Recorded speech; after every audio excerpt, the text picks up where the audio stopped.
ஆலி அறக்கட்டளையில் இன்றைக்கி வந்து ராஜபாளையத்தில் வந்து 110வது வாரம் வந்து உணவகம் சேவை வந்து நம்ம நிறைவு பண்ணியிருக்கோம். நம்ம வந்து இரவு நேரத்துலேயும் வந்து முதியோர்களுக்கும் சாலையோரம் உள்ள முதியோர்களுக்கு கைவிடப்பட்டவங்களுக்கு வந்து நம்ம வந்து உணவு வந்து கொடுத்துட்டு வரோம்.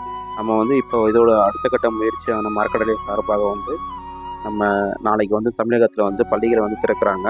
ஸோ அதில் வந்து வறுமை கோட்டிற்கு கீழ் உள்ள மாணவர்களை தேர்ந்தெடுத்து அவங்களுக்கு வந்து நோட்டு புக்கு, அவங்களுக்கு தேவையான பென்சில், அந்த மாதிரி விஷயங்களை வந்து நம்ம பண்ணுறதுக்கு ஒரு முயற்சி எடுக்க போகிறோம். அதில் வந்து கண்டிப்பாக வந்து பொருளாதாரத்தை மிகவும் பின்தங்கிய மாணவர்கள், அம்மா அப்பா யாராவது ஒருத்தர் இல்லைன்னா கூட அவங்களுக்கு வந்து நம்மளோட வந்து குழந்தைகளை தேர்ந்தெடுத்து நம்ம கொடுக்க போகிறோம். உங்களால் முடிந்த உதவிகளை வந்து இதுக்கு வந்து நீங்கள் வந்து கொடுக்கலாம். கண்டிப்பாக வந்து அவங்களுக்கு வந்து நாங்கள் சேர்கிற மாதிரி பண்ணி கொடுப்போம். இப்போதைக்கு வந்து நம்மளோட 10 நபர்கள் வந்து நம்மளோட வந்து அந்த உதவியை வந்து எதிர்பார்த்துட்டு இருக்காங்க. கண்டிப்பாக வந்து இந்த நம்மளோட சேவைகள் வந்து மீண்டும்